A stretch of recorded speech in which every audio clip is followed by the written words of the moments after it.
37. Wow. The new president of the country's oldest development finance institution. Mr. Delany joins LBDA with broad international experience, spanning more than 15 years in global finance, trade, and commerce, and digital strategy for financial institutions. Okay, I think let me continue and then I go back to him. He holds a master's in global business with academic distinction from the University of Oxford, said business school. Okay, let me end there. He got more to tell us this morning. Welcome to the program. Thank you so much. Thank you. Let's try to. Okay, okay, fine. Okay, that's it. Thank- Welcome. Thank you so much. It's good to be here. And how you doing? I'm all right. All good. Congratulations. Thank you. Okay, let's first get to know a bit about you. Just a bit about you. You've just read. That's a little bit about me, but I'm Dio Delaney. I grew up here. I went to school. Went to school here. I was on 8th Street, Don Bosco, and Cathedral. Okay. Yeah, I started university, as a matter of fact, here, and then of course I went away to work, where my professional career started, and then eventually, like you mentioned, I work in trade, commerce, finance, and then eventually I had the opportunity to come back, so I said, why not? And I came back, but it's amazing that sometimes people think I know nobody here, Yeah, no. but it's interesting that I know a lot of people. In fact,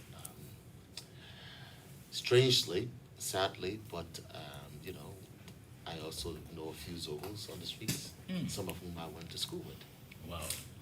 Yeah, and sometimes one or two of them stop me, and I get off the car, and we have a chat.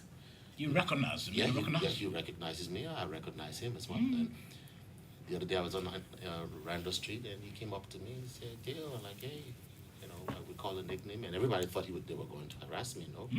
I stood there, and we had a nice chat, and we talked about old times when we were kids. You were broken when you saw him? It was sad to see, and it was hard to see, but I have a different understanding of these kind of situations. Okay. So, which made me talk to him and have a normal. Addiction is a disease, but that's a conversation Yeah, for sure. for another day. Sure. So yeah. But then I said to myself, well, these are some of the hopefully some of the things that development finance will seek to address in the country. Okay. These social aspects as well. That's good. Now, let's hear from you, Mr. Delany. How did it emerge as the new CEO, the new Chief Executive Officer, and President of the LBDA? It was a competitive process.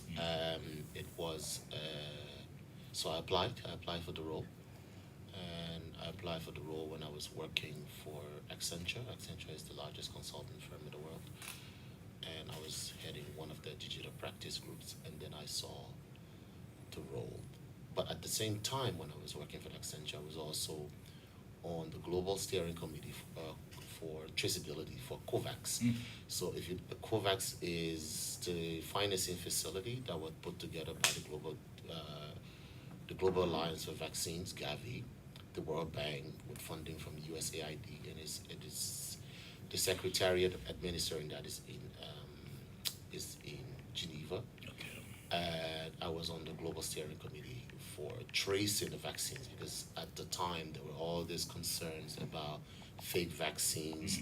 Some people prefer the Pfizer over The AstraZeneca. the AstraZenecas of the world, and the Pfizer and The Johnson GSK, Johnson and yeah. Johnson. Johnson and Johnson. So we were designing a system. We were kind of collaborating with all the vaccines manufacturers to design a system that could trace Okay. the vaccine globally, and I was one of those on that steering committee. and a lot of discussion came up around countries like Liberia, especially in West Africa, and what happens during the rain season. And so, again, I started to have attention to Liberia and what was happening there around the whole COVID.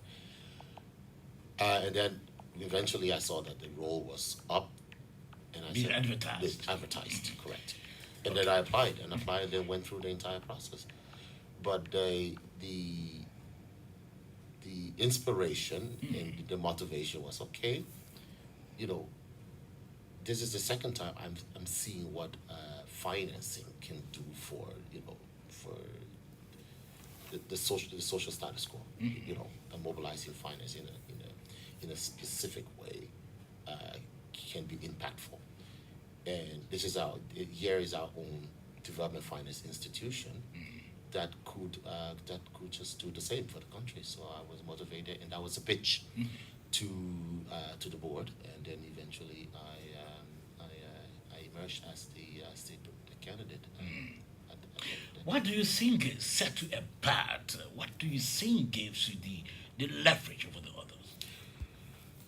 I would say that's a question for the board, but I would say that's a question. That was the question for the board, but I think everybody always asks, like, where is the investment and the development arm of LBDI? Because retail banking is the face of LBDI today, and for good reasons too.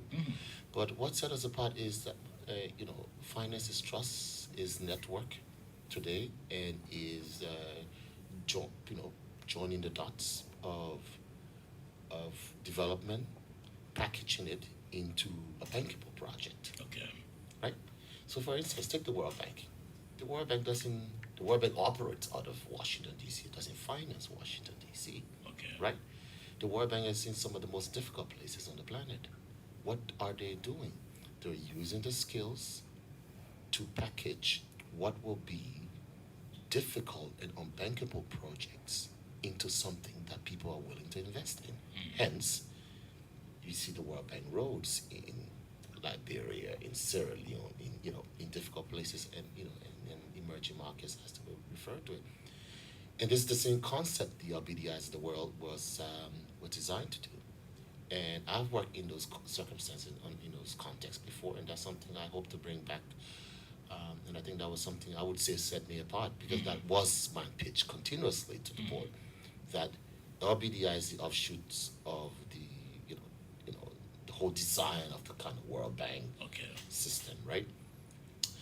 And we need someone who understands a bit of that, and who's willing to put time into, reforming and changing the repurposing the bank for that particular aspect, because the country is just ripe and the environment is just ripe for an institution with that mandate to come about again. Okay. Now, we know we're going to your plant and what is it that you have in mind? What is it that you bring to the table, to ensure that what you want to achieve is achieved at the bank. But when you received the I'm sure a telephone call, to say, well, you've been appointed or you've been selected, what did come to your mind?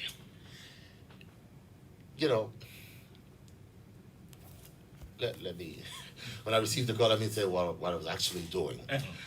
I had just been warming rice, so let me put it into Liberian English. I was warming chorus in in fact, I was warming chorus in my mom's house. Okay. I go to visit my mom, and I didn't tell her what was going on.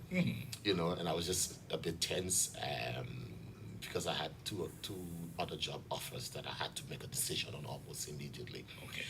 So yeah, when I'm stressed like that, I do my Liberian thing. So I was warming chorus, eating, and I was sitting there eating the chorus when I got the call. In country or outside? No, outside the country. I was visiting my mom in the States. So, and I started eating the chorus, and then I got the call. Then I think I almost threw the plate away. Can you imagine that? Yeah, because I was saying to myself, oh my God, okay, yeah. So all the things I was really saying I was going to do now, I have to do them. It's some things are easier said than done, So then I got a bit overwhelmed, to be honest with you. I said, shit, I think I have to how do I put all of this together? That I was talking to, you know, 8 board members. It's easy to talk to those people and try to convince them. How do I convince the Liberian people about this? Because this is their bank. And I think that's where the whole feeling of being overwhelmed came. But then I said, well, you know, there are a bunch of Liberian people who would be willing to join the bandwagon. So, and the rest is history. I'm sitting here with you. I know.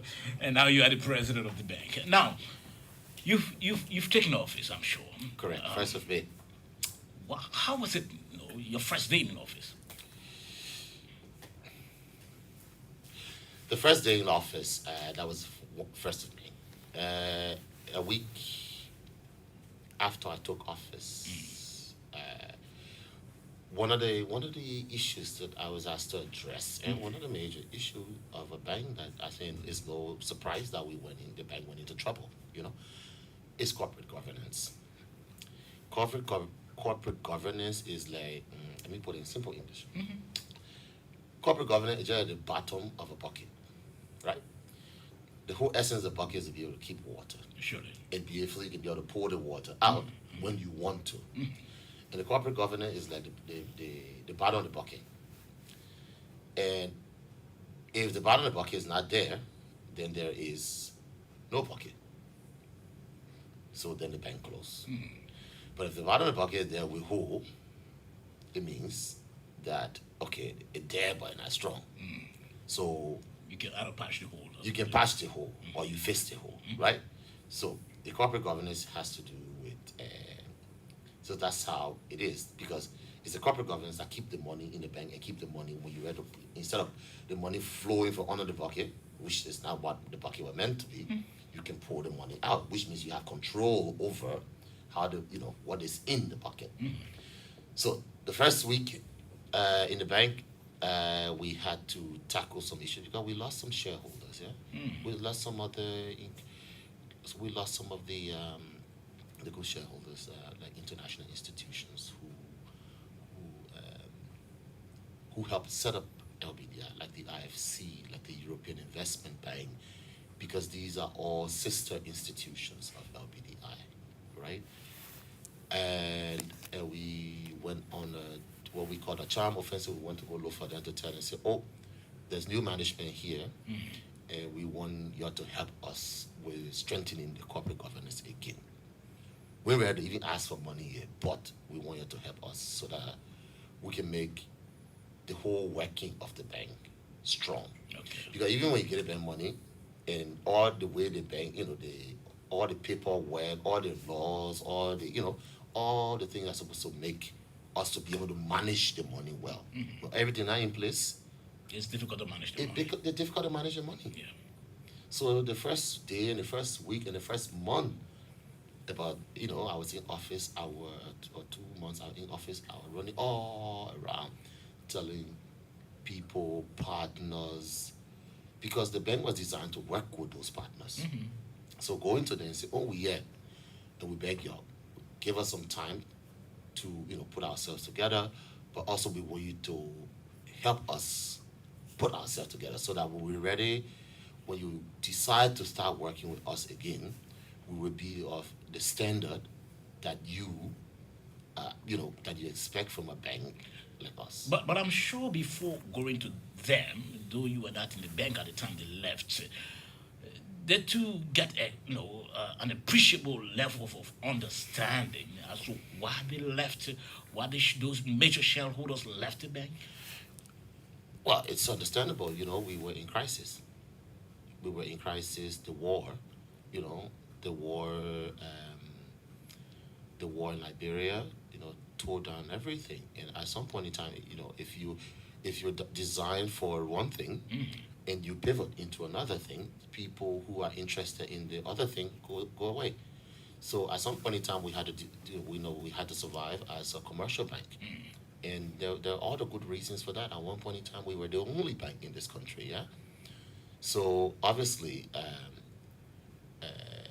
the people who are interested in the other aspect, the major aspect of the bank, kind of thought, okay, it's time to go. But also during the time, during the last 30 years, a lot of those people, which we were not engaged with, some of them have changed their policies, yeah, in terms of equity investment in institutions like LPDI, where they've decided to exit and find new ways, to work with you. So even some existing international shareholders, bilaterals, DFIs that are still shareholders of the bank, are looking to exit, and we're working with them to Can you exit. imagine that? But in a good way, because their policies now, not only for LBDI, right? Their policies across equity holdings that they have in other development financing institutions have changed. But again, because we haven't been engaged with them to a certain extent, we haven't been able to follow why and how and prepare ourselves for those kinds of activities. Now, Mr. Delany, I know when you got the appointment, you got the call that you've been appointed. I know one of the first things that came to your mind was to see how you could do a comprehensive study of what you are inheriting.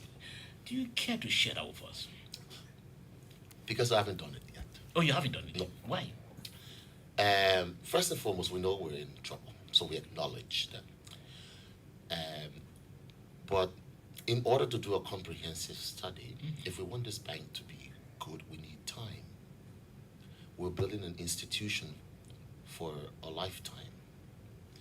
And the thing about building an institution are you need to get the fundamentals right and not be rushed. Before you build a house, you have the architects. You come and sit down and discuss with the architects. That's when the house is just a piece of paper. So you need time to discuss. In fact, you need to find the right architect. The architect that reflects your vision, how you want your house to be, where you want to live, what you want the house to represent. And there are different styles and different architects. So you need to go through all of them and decide the architect that you want. When you find the architect has his own vision, and you have your own vision. So you guys need to sit down and have a conversation around, okay, what is the house going to look like on paper? So I haven't done that yet because I am in the process of looking for the architects. I'm looking for the resources, and when I mean resources, not really money, but people that will help us, that have got the experience and the expertise in helping banks like LBDI go back to their original mandate.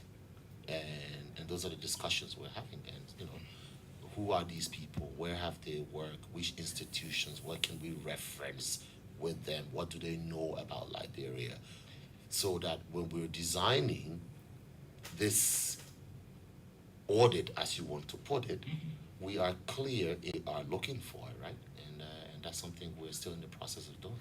But have you been also able to inquire as to how many staff you have now, how many personnel, and how are they faring as well? Have you been able to seek this sort of information? Of course. So generally, where we are as an institution, yes, I have a fair idea. You look at the financials, you look at the annual reports. But again, so to answer that question, I have around, give or take, 330 staff, give or take, and that includes contractors, Okay.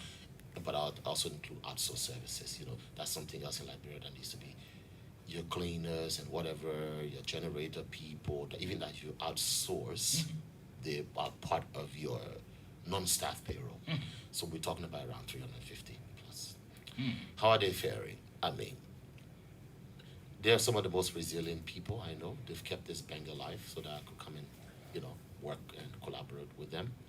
They're all eager and anxious to see where the bank is going. They're willing to work. Many of them saw LBDI in its heydays, and they're anxious to see it return to what it is.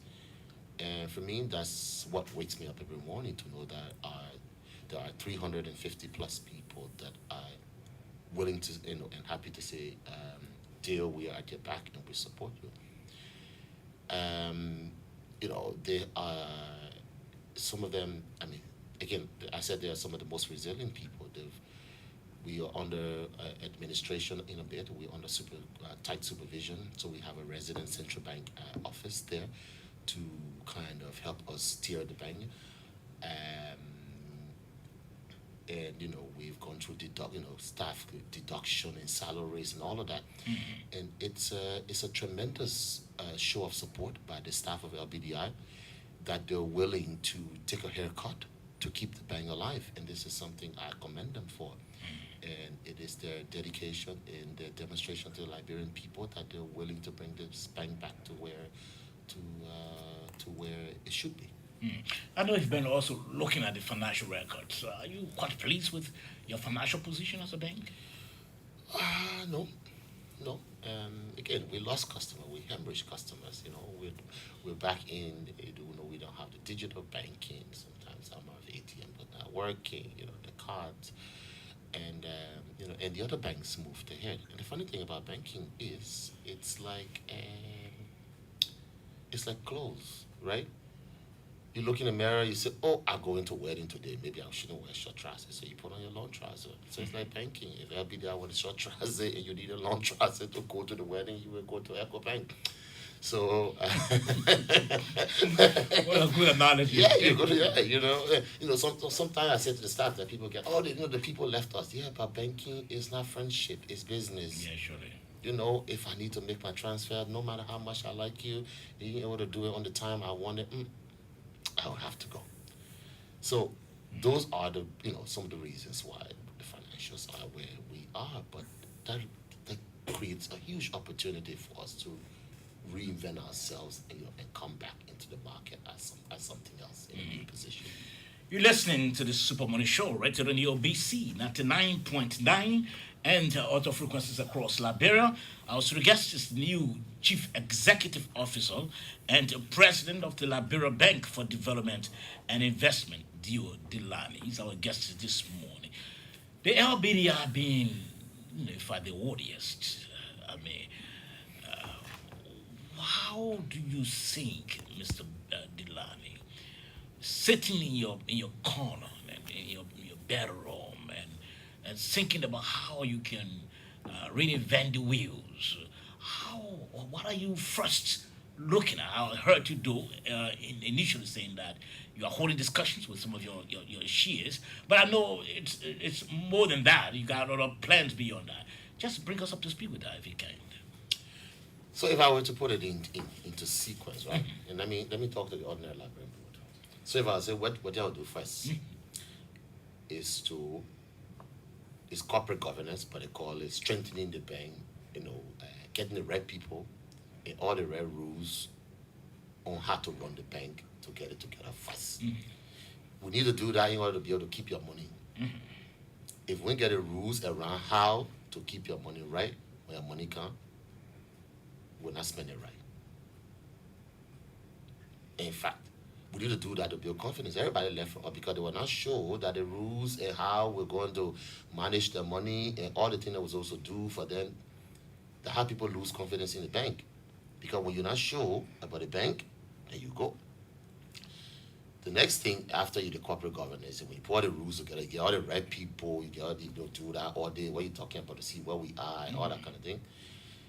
Then you take us, for some specific aspect. One of the things that we need to look at that is very important is digitization. Okay. Everybody complains to us, they say, "Oh, you're behind time with digitization." That's very true.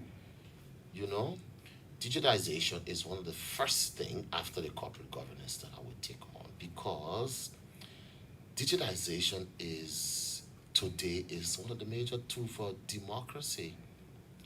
We want to democratize banking. And when we say democratize banking, we want to bring banking to the people.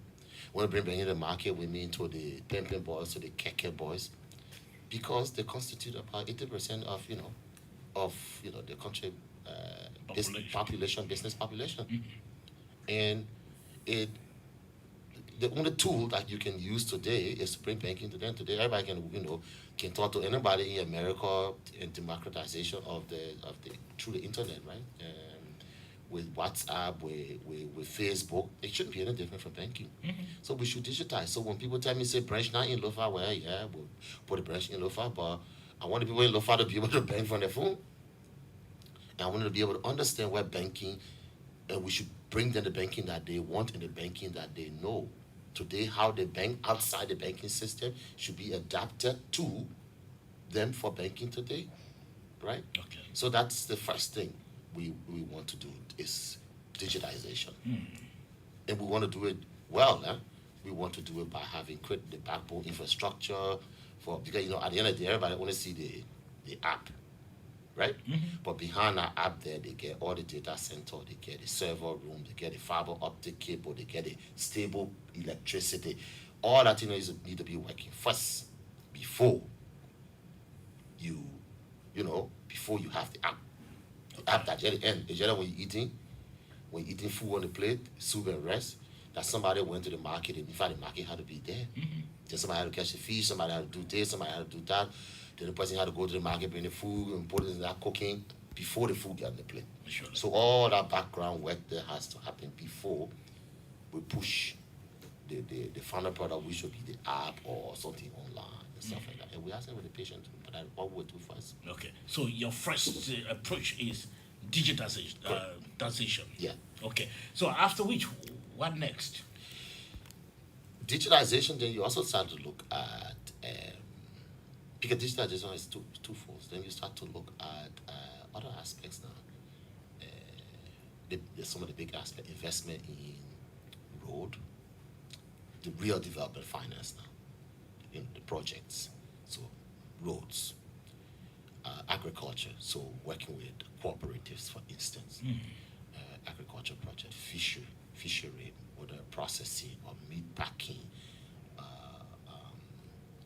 power and utility, whether around distribution or generation. There are a lot of talk about solar, but also also distribution or extra generation capacity. So those kind of huge projects. What can we, as a bank, as a development finance institution, what can we do to package these needs and make them bankable? Because again, like I said, that's what the World Banks and the others do today. How come the World Bank can look at a road from here to Ganta, package it in such a way that it become investable? How do we intend to do it? That's part of the knowledge generation that we hope to have in our and that is then that is when we're on full throttle, right? When we're moving really fast. The other aspect is also fundraising. I think you heard in the news a little bit that the government wanted us to take a look at some issue on climate finance. There are all kinds of opportunity around climate finance in this country today. And as a matter of fact, if we look at any one of the tangible assets that we have in Liberia, it's forest. It's the forest asset. Actually. That can be leveraged in different kinds of ways, whether it's carbon credit. Again, I won't go into it it can be too sophisticated. But we found a way to be able to break it down to, and be able to reach the ordinary people with this kind of information. But that can be leveraged in a way to generate income for the country that we can then use to invest in the roads, in the bridges, in the agriculture, in the power, utilities, in the space that we believe is lacking investment. Every night I was listening to the speech yesterday. We have infrastructure deficit in this country. In order for you to have a certain level of development or impact in private sector, again, you need critical infrastructure. Now, you got a lot on your plate. Now, does it beat your imagination, Mr. Delany, when you see banking institutions, commercial banking institutions, far ahead of LBDR in terms of services and the facilities as well? No. Why? Because as LBDI, we did what we're supposed to do. I said today that we are proud that we kept the commercial banking space, and so that so that we could have new entrants into the market. This was a space that that was feared, but LBDI kept that space. And as a matter of fact, as a development bank, that is what we're supposed to do. We're supposed to unlock opportunities. So we unlock the opportunities for banking in this country, for commercial retail banking in this country after the war. So if I look back, I'm proud that we unlocked that hidden opportunity. And today there are 9 of us here yet. They kicked us out, fine. But that gave us an opportunity to go somewhere else and unlock another potential. Okay. Because as an institution like ours, we have a leverage that none of the other banks have, which is we are, created an act of parliament, we're local, we're on the DFI, we have a close relationship with the government uh, as the National Development Finance Institution of the country. We have the Minister of Finance, who is the chairman of the board. So there are those kind of relationships that can be leveraged to unlock other opportunities. So I'm proud that we left that space. No, I for agree. others. I agree. I agree. You achieved that, and you unlock the opportunity. I agree. But unlocking is one thing, Mr. Delani, and providing the sort of services that the Eco Bank and the other banks are providing. You are not providing. You are not there yet. It's not troubling to you. Well, if you come now to competing on products, right? Of course, it's like we're miles back. But again, that should serve as a reminder that there's work to do. You know, and we are a typical example of an incumbent that just got lazy in a way. And it's not unique to LBDI. Okay. If you had told Nokia today that there would be an iPhone or Samsung, they would have told you no. And today Nokia, I mean, you remember Nokia? Nokia was the phone and it was the only phone. Yeah, sure. Well, today, Nokia doesn't exist. When I moved to a European country, the Nokia headquarters in that country, not in Nokia headquarters itself, just in that country, employ 5,000 people over 5 buildings on a campus the size of Fender. Today they don't employ one person. So yes, and that should be a lesson. Hence, I'm on the show today trying to reinvent, trying to appeal to the public that they should give us some time, but they should also give us support to reinvent ourselves so that we don't end up as the Nokias of the world. What's the relationship with the central bank? The central bank is our regulator. Okay. The central bank regulates banking, and basically, the central bank is And do you feel comfortable? Because I'm sure you've been foreign. Do you feel comfortable with the level of relationship you have with the bank, or any support, or you will need more of that? Yeah, I think regulators should not be feared. You should have a good relationship with the regulators, because what regulations do, they instill confidence in an institution. Regulators are given by the people to look after, the charge of responsibility to look after the public, to look after the goods of the public, and bring stability to the market. So yes, we do have a good relationship with the regulators. We're happy that they have a resident team at the bank.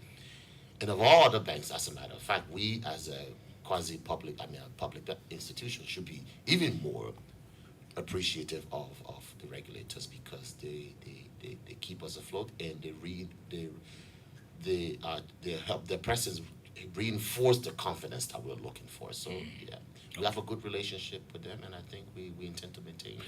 What's some of the other colleagues in the banking institutions, the other commercial banks? What's the relationship with them also? We do have a cordial relationship with them. I'm part of the Liberia Banking Association. In fact, my predecessor was the president of the Liberia Banking Association just before the elections, the normal rotation.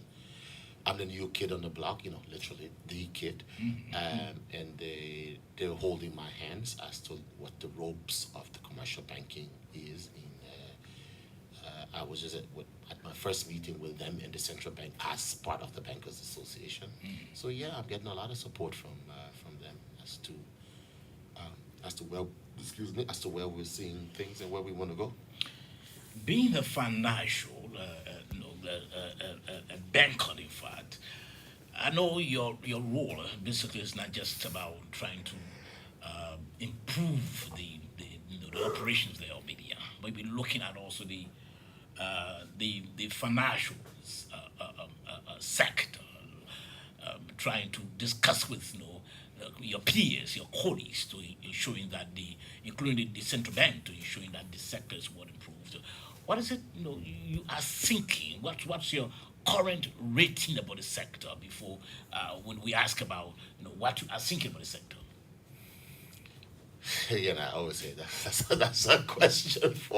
that's a question for the banking and supervision division of the central bank. No, but But you, I know, but I tell you, um, the um, the industry is very short term in the country, which is it is also a reflection of you know the status of the economy.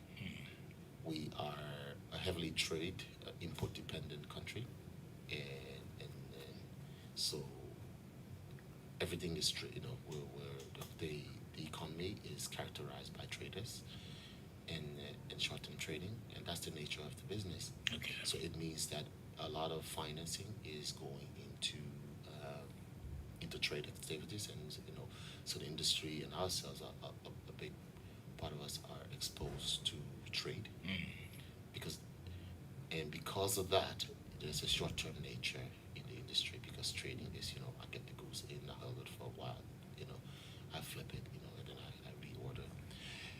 There are potential for other areas in the market, and how do we steer investment into that? That's something me and my colleagues we all need to look into. A typical example is at some point in time we saw thing called mushroom, right? Mushroom meaning like buildings went up because suddenly there was demand for housing and a lot of investment went into real estate. So I always laugh sometimes and say we're sitting a little bit in on our own little real estate bubble because as you look from here to EOW or all over the place, what do you see? House for lease, building for lease, building for lease, building for lease, which tells you that financing went into that, and now the demand for housing has dropped. So obviously there's a heavy exposure on people's balance sheet to housing. However, the lesson from that is, and the good thing, I shouldn't call it a lesson, is it means that the industry has the potential to direct financing into different aspects of the economy, Okay. right? So, somebody, some way, I need to understand how real estate investment was packaged, and suddenly a lot of money was channeled into it. So it means that uh, there's a possibility for the industry to rally around and say, okay, today we want to do agriculture. Boom, we put money into agriculture because we've seen it happen with real estate, right? So um, I think you can also see, you see a lot of cars on the street as well. And my friend tells me, oh, we started to get car loans. Of course, it means that again, the industry rally around and decided, okay, cars are good business. We put money into cars and mobility. But of course, then we had the roads, right? So what I take from that is there's a possibility for us to decide as an industry that okay, we're going to take on one sector of the economy and find a way to de-risk it and put money into it. Okay, that's good. Well, we shortly will be opening the lines so that we can get our callers also interacting with you. I didn't want to bring the issue of loan opportunity at LBDA because you're trying to reinvent the wheels and you're trying to first locate to your shareholders who left you, trying to discuss with them, negotiate with them, and then the issue of digitization is also on your plate and other things. So, but is there something that about LBDR that maybe more people, or most of us don't know that maybe you could just share with us?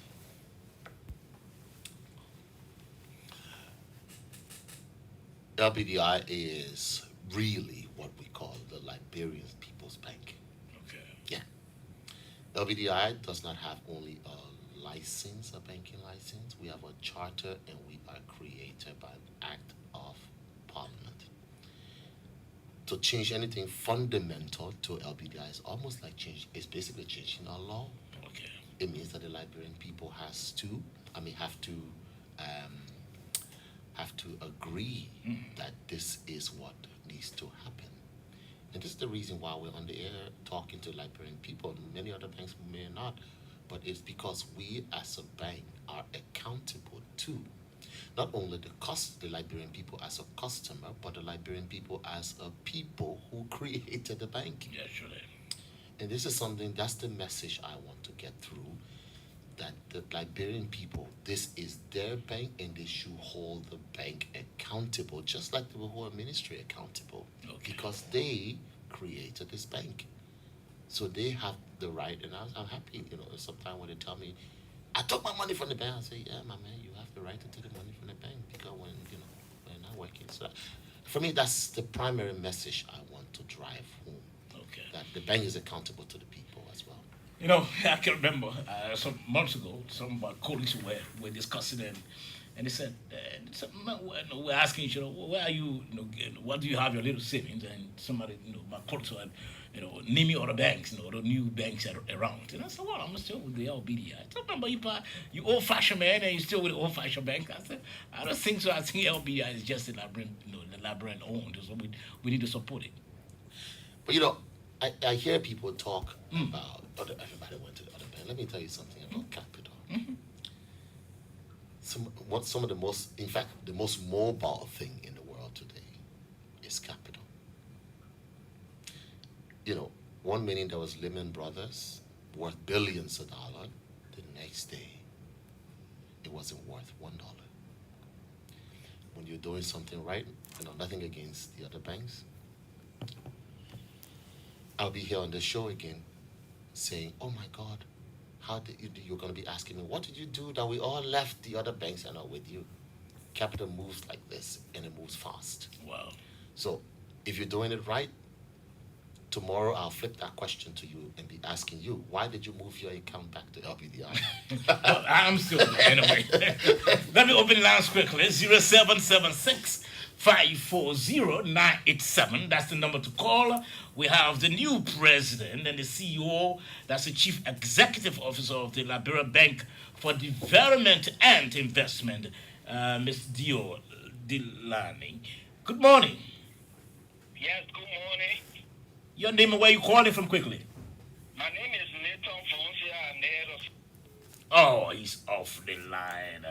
He's off the line. You can call back at 0776 540-987.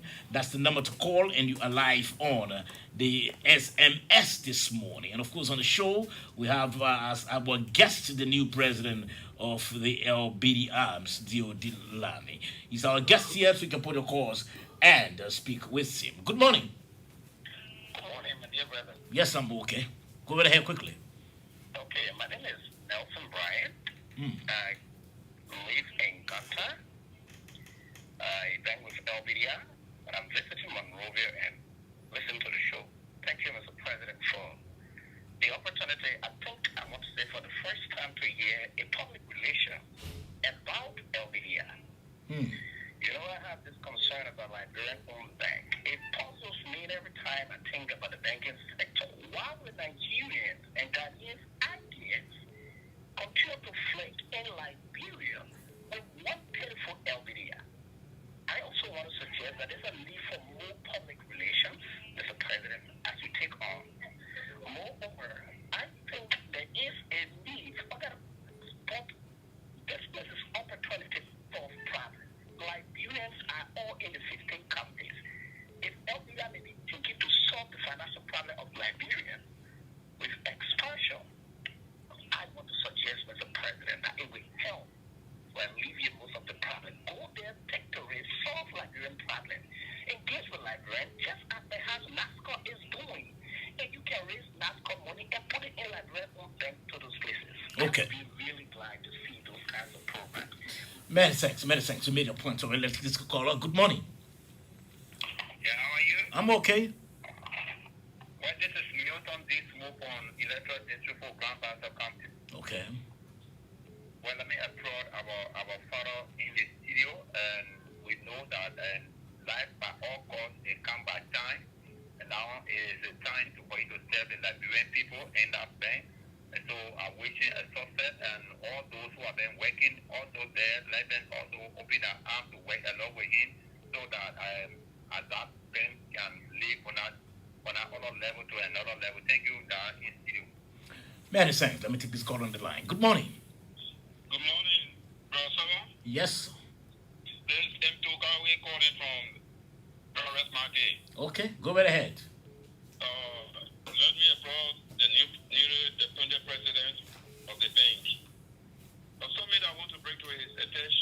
That has to do with the payment of government employees.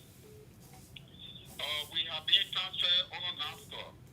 Whatever payment is made to NAFTA from Finance Ministry, NAFTA is those of us that have account with LBDR. That payment is sent to LBDR for NAFTA.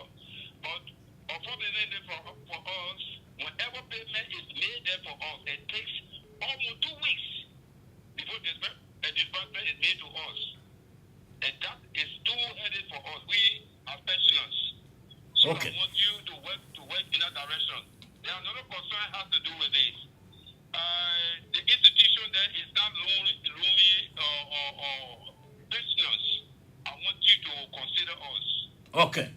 Consider us for us to receive loan for the bank. Okay. Okay. I think you made your point already. We got other callers who are on the line. Good morning. Good morning. Hello? Oh, this caller is not ready. Good morning. Good morning. Oh, what is happening? Let's try to get this caller quickly. 0776-540-987. That's the number to call. And then you are live on the SMS. Let's get this caller. Good morning. Good morning, Chief. Yes, good morning. Good morning. Yes, good morning. Go right ahead. My name is Hilton Freeman II. I do call from Grand Bassa County to be precise, district number 3. Okay. I would like to appreciate the CEO in studio this morning for his level of excellent work done. And I would like to recommend some things to him. He should work in the interest of the people and not to go on the contrary side. Okay. Okay, so far, that's your point. Let's hear from the other caller. Good morning. Good morning. Hello?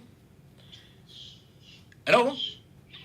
Yes, good morning. Go right ahead quickly. Okay, yeah. My name is John L. Fleming. I'm speaking from Peace Island, Congo Town. Mm-hmm. I am one of the pensioners from the Zegbe Mansion. Okay. SSS at the time, SSS EPF now. I want to add my voice to the other pensioner that called from, I don't know, Ganji there. Actually, we make a month, but sometimes it gives a hard time to go for it, even though I apply and I can withdraw my money from the account, from the bank to my phone, to my mobile money. But we need the loan facility. So, Mr. President, please think about us. We the pensioners, we suffer a lot. Okay. Okay. You made your point. Let's take the other caller on the line. Good morning. Good morning. Yes, good morning. Yes, good morning. Yes. I was on the line and then I slipped off. I made some phone there. I called from Western, Lower Magidi County. Mm-hmm. Yes, I've been fighting the new CEO of the LBDR Bank and the president, Mr. Delaney. I've been fighting a track record, for 15 years of experience. And also, he's young, 37 years old. I've been fighting his track record. It is my plea to him that he can just make our bank, that international expertise that he has, that he can make LBDR second to none. Days like period, people will say a whole lot of things when they are not in a position. But I hope that he don't just mind it and make sure that all that his vision and his dreams for our country, he can just apply at LBDR Bank. Thank you, Mr. Delaney. I appreciate you. I'm impressed with you that your working experience for all that will make Liberia better. Thank you. Many thanks. Let's take this caller on the line. Good morning. Good morning. Good morning, Saba. Yes, good morning. I'm Steven Zone. I come from Zulu Whiskey. Let's hear from you. Firstly, I want to welcome the new CEO. And I want to take this time to appreciate the management of LBDR for timely coming to our aid in Zulu Whiskey, the county. You said something that I want to, talk about. The bank is not, those who are going to deposit at the Bureau of Banks is not just about getting benefit from the banks. The most thing that is important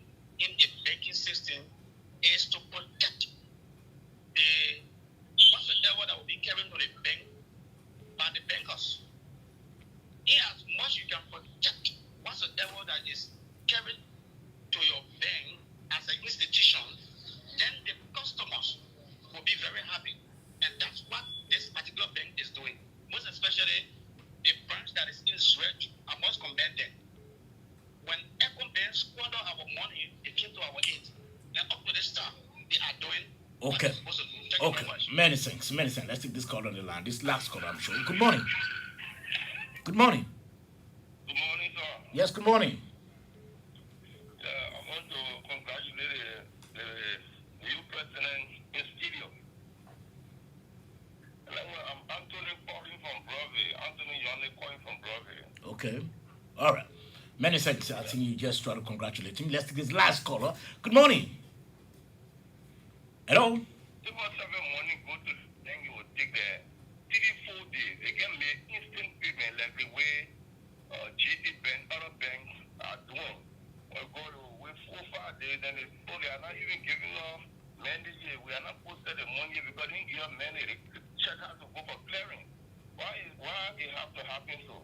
And then what the plan the government institute making for vendors, those are doing loans, those are giving million vendors to give them loan. We applied there 2-3 years ago, our application stay in the bank up to now. We can't hear nothing. They say people are not giving loan. Okay, many thanks. Let me take this last caller. The calls are still coming in. Good morning. Yeah, good morning. Yes, sir. Yeah, yeah. Let's go right ahead.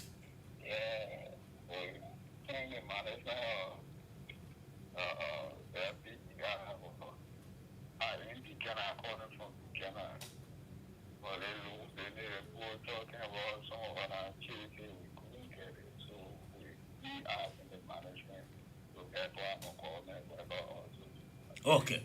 Okay, many thanks. We are not taking the calls anymore. Please, the calls are still coming in. We can't. Yes, Mr. Delany, you can respond to those concerns quickly. We'll take leave of you. So a couple of questions out, and so to all those who basically said, they appreciate our presence in the bank and the new management, we want to say thank you. Thank you for thanking us, and we're happy that you're happy we're here. So we Milton, Emto, Nathan, Stephen, John, Anthony. We want to say thank you for thanking us.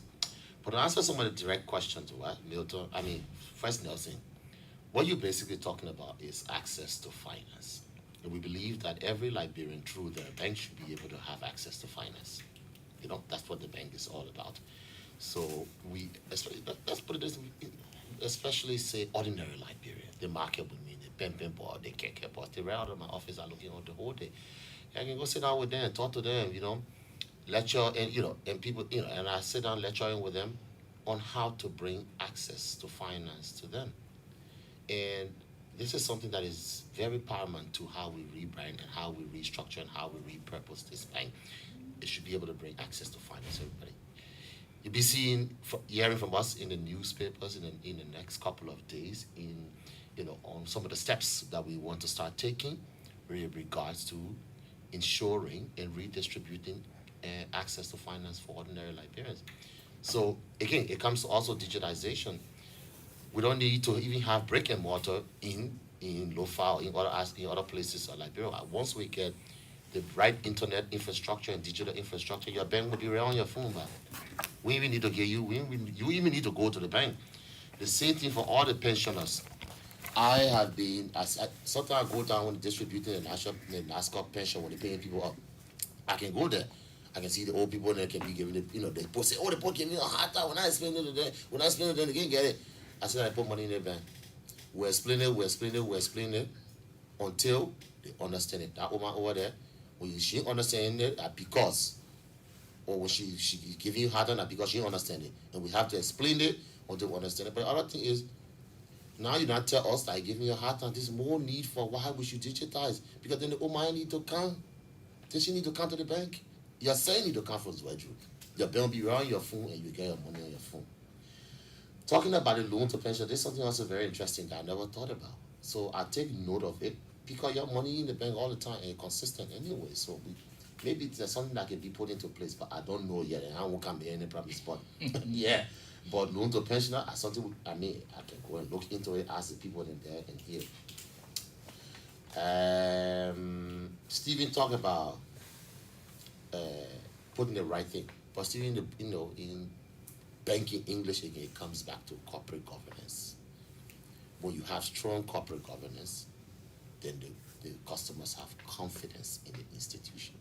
Many of us rely on what the bank tell us in the vault. Many of us rely on when the bank write you and say $100 in your account. You believe it because you trust that the bank has all the measures into place to ensure that $100 is in the bank. Anytime you say there's a bank run where like everybody runs say I want my money, that because they believe that the whole corporate governance of the bank has broken down and they've lost confidence, so that's why they run the bank.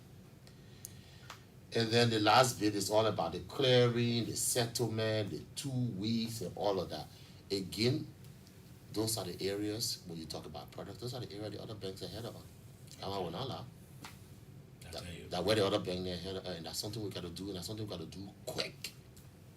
And we gotta do it quick, apart from the fact that we need to attract customers, but we need it. Again, this needs to be service to the people. If the people are demanding this is why they created the bank. Then I think we just have an obligation to respond to it. And just before I close off, there are 2 segments of human rights, civil, political rights, where your right to vote, the right to to expression. But then there's the other aspect of it, social and economic rights, and access to finance, access to banking services, the loans. It is an economic right. That must be granted. Of course, it's an economic right. And as an institution such as ours, we should do everything we can to ensure that the Liberian people have access to that right. Thank you, Sabo. Well, many thanks. He's the new president, the new chief executive officer of the Liberia Bank for Development and Investment. He's Mr. Dio Delany. Mr. Delany, thank you very much for taking time off a busy schedule to appear. Thank you, Sabo. Thank you very much. Thank you to everyone. And I know we'll always have you here. Sure, absolutely. Well, this is just how we go home on this presentation of the Super Money Show. That's join me, I'm sure, Monday. I'll be here, or better still, either Jab Davies or Francis Pellina will be here tomorrow. Until then.